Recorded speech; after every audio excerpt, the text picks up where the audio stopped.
आज का जो क्लास है degree third psychology honours paper 5 statistics का क्लास है। आज के क्लास का टॉपिक है calculate the one way ANOVA. One way ANOVA कैसे आप निकालेंगे यह आज की क्लास में जानेंगे। पिछले क्लास में मैंने बताया था इसका फॉर्मूला कैसे यूज करना है, फॉर्मूला आदि की चर्चा मैंने कर दिया है। अब जो है इसका कैलकुलेशन कैसे करना है यह आज आप लोग जानेंगे आज के क्लास में। कैलकुलेशन के लिए सबसे पहले एक एग्जांपल है, वह एग्जांपल है विद्यार्थियों की अनियमित रूप से सोशल इकोनॉमिक स्टेटस, जिसको सामाजिक आर्थिक स्थिति कहते हैं, के आधार पर 3 वर्गों अर्थात उच्च वर्ग, हाई, मध्यम, मिडिल तथा लो, निम्न वर्गों में विभाजित किया गया है। फिर प्रत्येक समूह के विद्यार्थियों की सृजनात्मकता योग्यता यानी क्रिएटिव एबिलिटी टेस्ट की जांच वर्बल क्रिएटिव टेस्ट के आधार पर की गई। तीनों समूहों के प्राप्तांक इस प्रकार है, निम्न है। प्रश्न है कि तीनों समूहों की सृजनात्मक योग्यता में कोई वास्तविक अंतर है? दूसरे शब्दों में, क्या सोशल इकोनॉमिक स्टेटस का कोई सार्थक प्रभाव विद्यार्थियों की सृजनात्मकता पर पड़ा है? यह देखना है। इसके लिए क्या करेंगे? मैथमेटिक्स करेंगे। ऑन स्क्रीन आप लोगों को दिखाते हैं मैथ, इसको देखिए, बताइए दिख रहा है कि नहीं।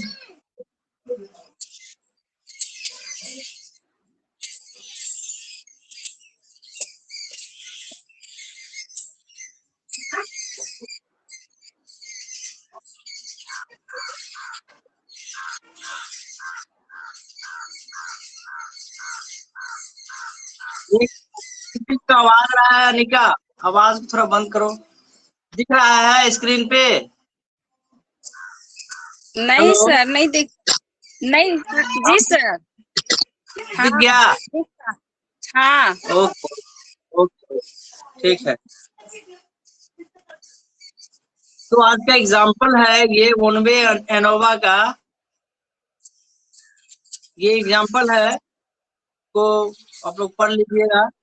उसके बाद ये कैलकुलेशन कैसे करना है, इसमें देखिए 3 ग्रुप है, ए बी सी। इस तीनों ग्रुप को x1, x2 और x3 कर दिया गया है और तीनों का स्कोर दिया हुआ है। ये इतना ऑलरेडी दिया रहेगा, यहाँ तक सवाल दिया हुआ रहेगा ये एग्जाम में, ठीक है, इतना दिया हुआ रहेगा। और इसके बाद ये जो है प्रोसेस करना है, 3 प्रोसेस करना है, इसको ध्यान में रखिएगा जी।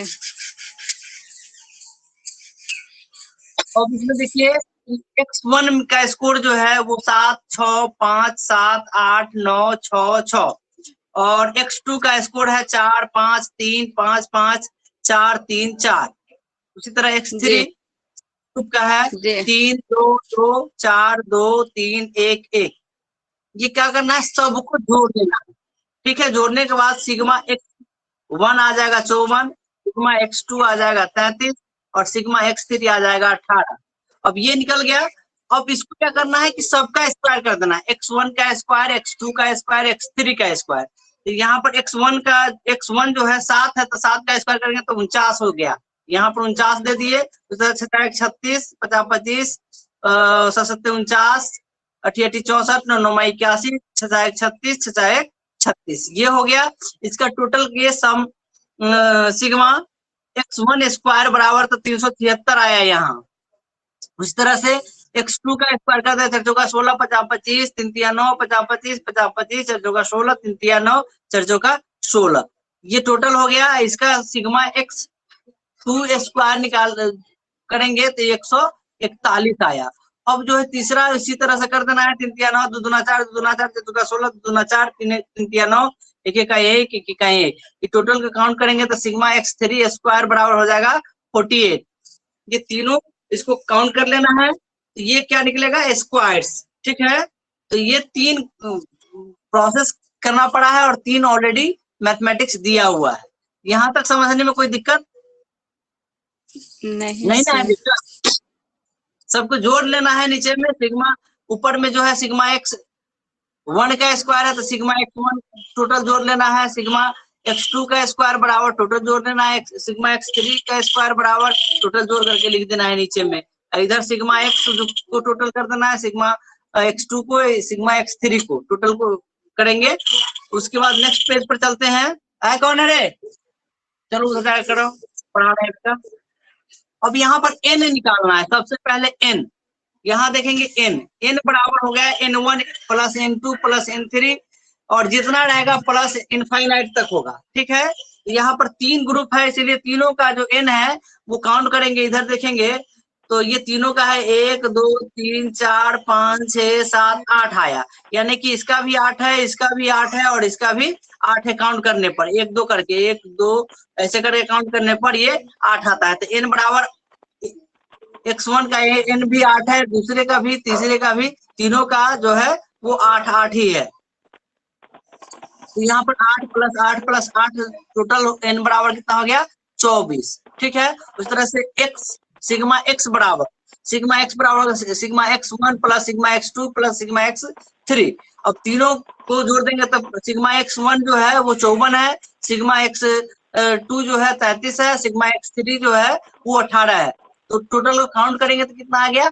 105 आ गया। उसी तरह से सिग्मा x स्क्वायर निकालेंगे तो सिग्मा x1 का स्क्वायर प्लस सिग्मा x2 का स्क्वायर प्लस सिग्मा x3 का स्क्वायर, तीनों के स्क्वायर को जोड़ देंगे तो 376 जोड़ 141 जोड़ 481, इस सॉरी सीधा ओनली 48 है।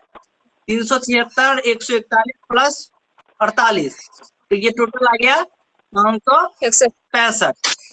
ये x सिग्मा एक्स स्क्वायर और सिग्मा एक्स हो गया 105, सिग्मा एक्स स्क्वायर हो गया 565। अब यहाँ पर क्या है? फर्स्ट स्टेप का मैथ करेंगे। फर्स्ट स्टेप का मैथ करने के लिए क्या करना पड़ेगा? फॉर्मूला लगाना पड़ेगा c, करेक्शन का फॉर्मूला। ये फर्स्ट स्टेप निकालेंगे, c बराबर सिग्मा x का होल स्क्वायर बट्टा n। सिग्मा x कितना है? यहाँ पर 105 है, यहाँ पर 105 आया है, 105 का होल स्क्वायर बट्टा n कितना है? यहाँ पर 24 है, तो 105 का होल स्क्वायर बट्टा 24। 105 का होल स्क्वायर किए 105 को 105 से गुना किए तो ये आ गया 11025 और ये n है 24।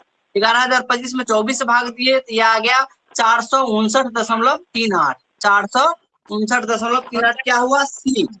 c का वैल्यू कितना आया? 459.38। पहला स्टेप समाप्त।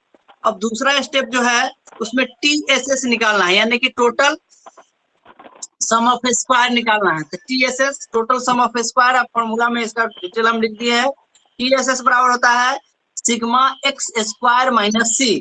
सिग्मा x स्क्वायर कितना है? यहाँ पर 565 है और c का वैल्यू कितना आया है? यहाँ आया है, तो 565 माइनस 459.38। ठीक है, अब इस 565 में 459.38 को माइनस करने पर 105.60 आया। 105.60। TSS का वैल्यू कितना हुआ? 105.62। ठीक है, 105.62 आया।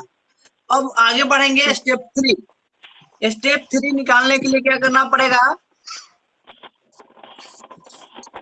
BSS निकालना पड़ता है। स्टेप 3 में BSS यानी कि बिटवीन सम ऑफ स्क्वायर।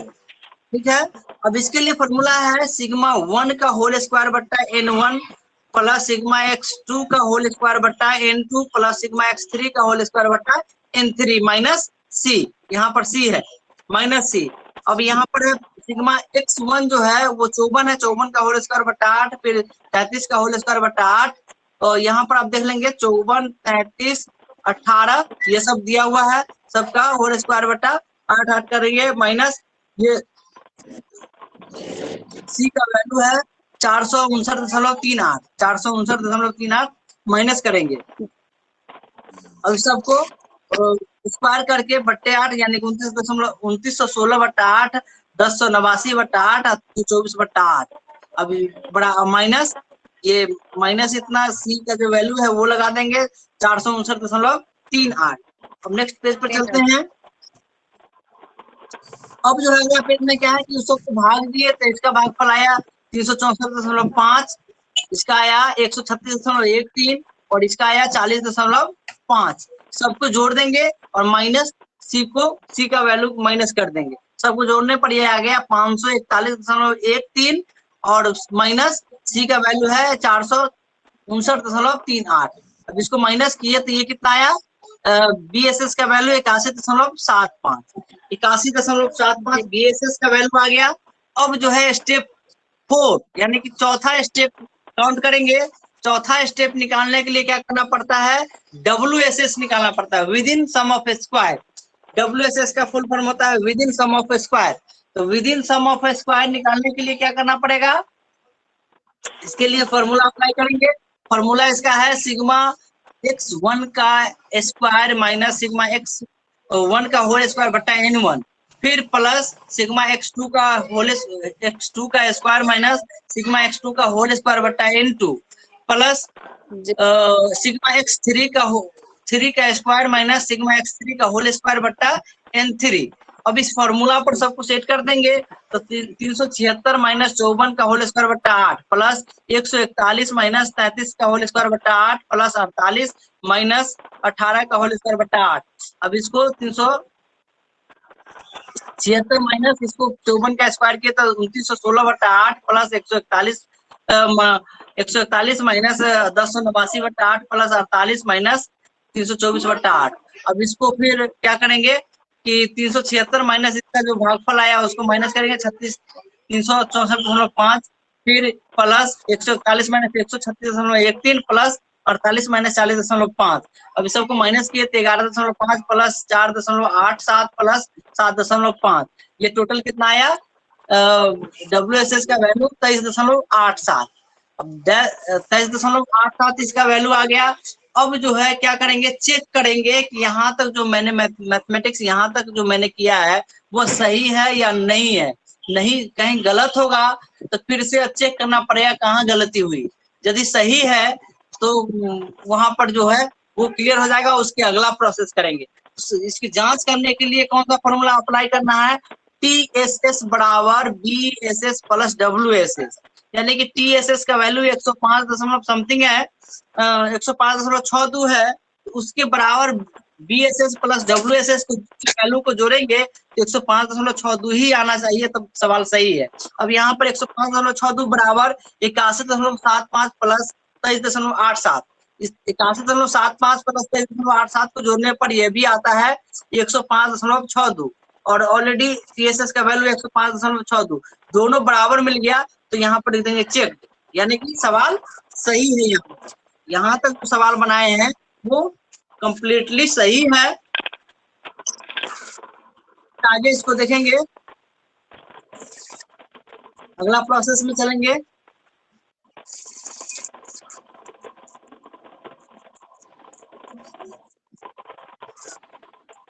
मिटा देते हैं, यहाँ तक हो गया। अब आगे बढ़ते हैं। अब अगला जो है स्टेप है वो DF काउंट करने का। DF काउंट करने के लिए पहला DF जो है, फर्स्ट DF फॉर BSS के लिए DF का फॉर्मूला होगा, BSS के लिए DF का फॉर्मूला होगा DF बराबर K माइनस 1। और K क्या है, ग्रुप की संख्या है। तो तीन ग्रुप है A B C, X1 X2 X3, तीन ग्रुप है 3 माइनस 1, K हो गया 3 माइनस 1 तो बराबर 2, यानी कि BSS का DF कितना आया 2। और अब जो है दूसरा DF निकालना है वो WSS का। WSS के DF बराबर फॉर्मूला होता है N minus K। N total कितना है 24 है और K कितना है 3 है, तो 24 में से 3 माइनस करेंगे तो इसका DF आ जाएगा 21, यानी कि WSS का DF कितना आया 21। अब जो तीसरा DF है TSS का DF बराबर होता है N माइनस 1, तो 24 माइनस N है 24 माइनस 1 बराबर 23। अब TSS का DF जो है वो BSS प्लस WSS के DF को जोड़ने पर यदि TSS का DF बराबर आता है तो यहाँ तक ये DF भी सही है। यहाँ पर लिख दिया हूँ, यहाँ BSS तथा WSS के DF का जोड़ सदा TSS के DF के बराबर होगा। यहाँ पर 21 प्लस 2 बराबर 23, यानी कि ये भी 23 और TSS का जो जोड़ है वो भी 23 आया है।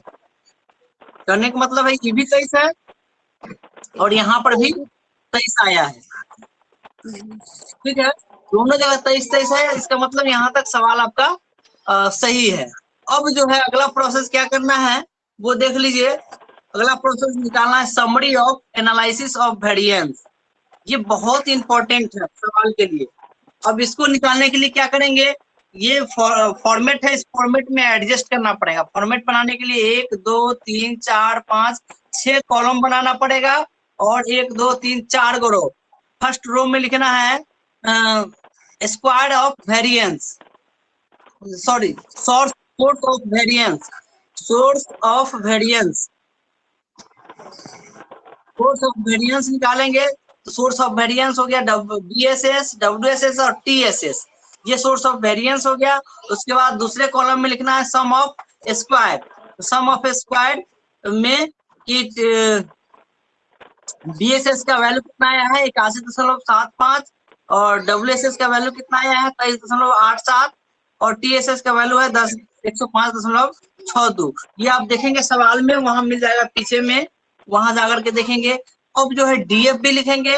BSS का DF यहाँ पर 2 आया है तो 2 लिख दिए। फिर WSS का DF 21 आया है 21 लिख दिए और TSS का DF 23 आया है 23 लिख दिए। अब यहाँ तक तो ऑलरेडी है, आपने सवाल बना लिया है और इसको निकाला भी है। अब जो एक क्वेश्चन है कि मीन स्क्वायर और वेरिएंस, अब वेरिएंस कैसे निकालेंगे ये काफी इंपॉर्टेंट है। मीन स्क्वायर और वेरिएंस निकालने के लिए इसमें क्या करना है, अब यहाँ देखेंगे कि 81.75 जो है, यहाँ 81.75 को 2 से भाग दे देंगे, जो भागफल आएगा वही हो जाएगा वेरिएंस या मीन स्क्वायर हो जाएगा। तो ये 2 से भाग 81.75 को 2 से भाग देने पर यह आता है 40.88। ठीक है, उसी तरह से 23.87 को 21 से भाग देने पर यह आएगा 1.14। ठीक है, दोनों का ये तो समझ में आ गया, ये काफी इंपॉर्टेंट है। यहीं पे कंफ्यूज हो जाता है विद्यार्थी, ये सर कहाँ से आया।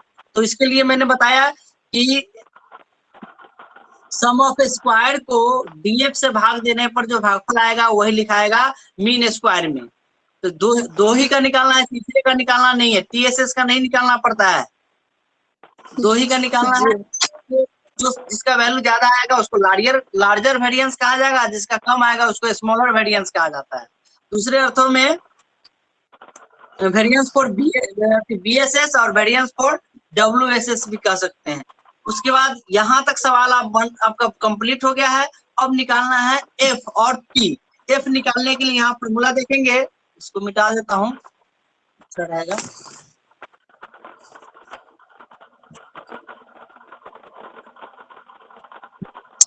F निकालने के लिए यहाँ फॉर्मूला है ऑलरेडी,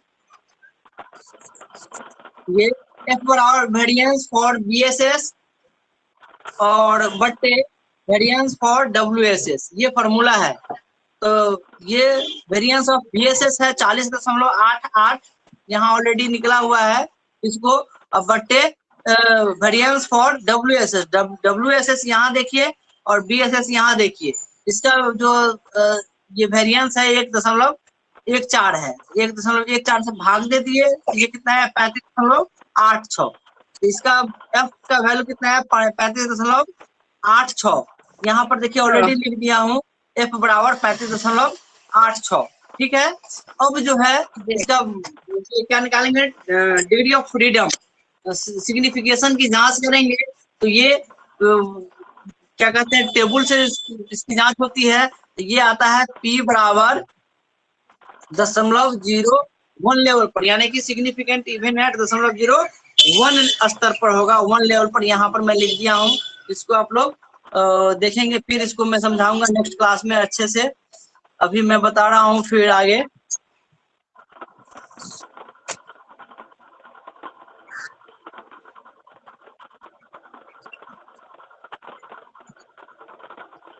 अब चलते हैं नेक्स्ट पेज पे।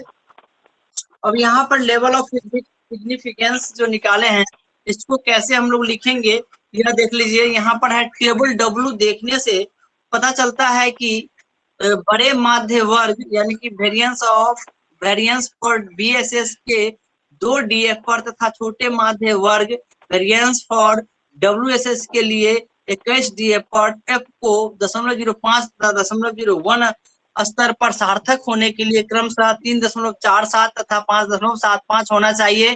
प्राप्त F का मान 35.86 है, जो 0.01 स्तर से भी अधिक सार्थक है। दोनों के वैल्यू से आपका जो F निकला है वो ज्यादा है, इसलिए दोनों स्तर से अधिक सार्थक है। अतः यहाँ यह शून्य परिकल्पना की इन तीनों समूहों की सृजनात्मक योग्यता के बीच कोई सार्थक अंतर नहीं है और स्वीकृत हो गई।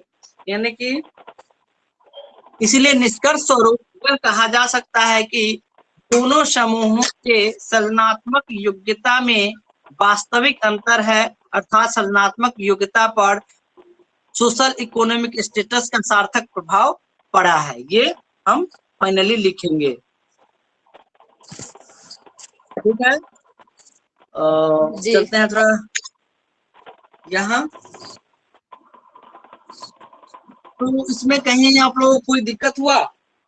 यहाँ पर केवल आप लोगों को ध्यान देना है, जब ये एनालिसिस ऑफ वेरिएंस लिखेंगे तो एनालिसिस ऑफ वेरिएंस के जगह पे वहां पर थोड़ा सावधानी बरतना है आप लोगों को, मैं बता रहा हूँ।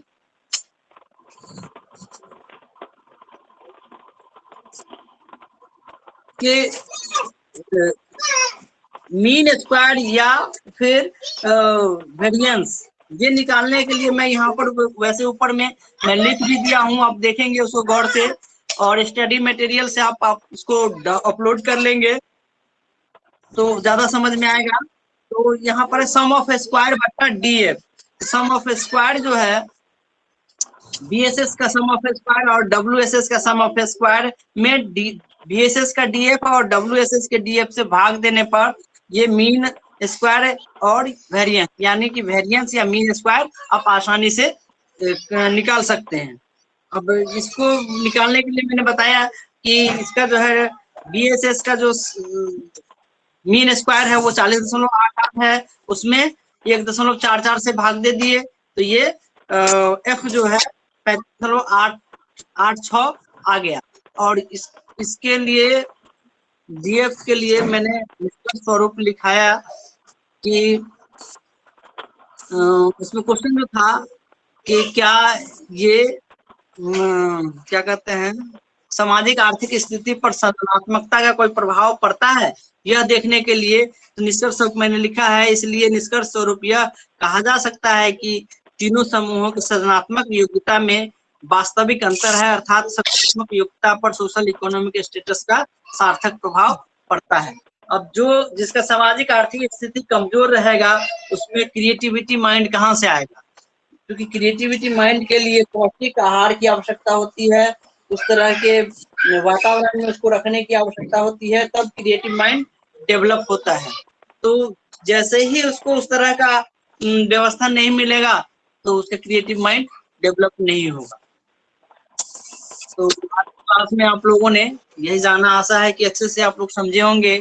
कहीं कोई प्रॉब्लम होगा नेक्स्ट क्लास में आप लोग को सवाल को बनाएंगे और फिर मैं कल इस पर ही एक क्लास और दे दूंगा जो क्लियर हो जाएगा। कंसेप्ट थोड़ा सा कॉम्प्लिकेटेड है और कल के क्लास में मैं एक उदाहरण भी बता दूंगा, उसको आप लोग देखेंगे और इसको आप लोग पहले समझेंगे। इसमें कहीं कोई दिक्कत होगा तो कल आप पहले क्वेश्चन कर लेंगे, फिर आगे मैं बढ़ूंगा, ठीक है?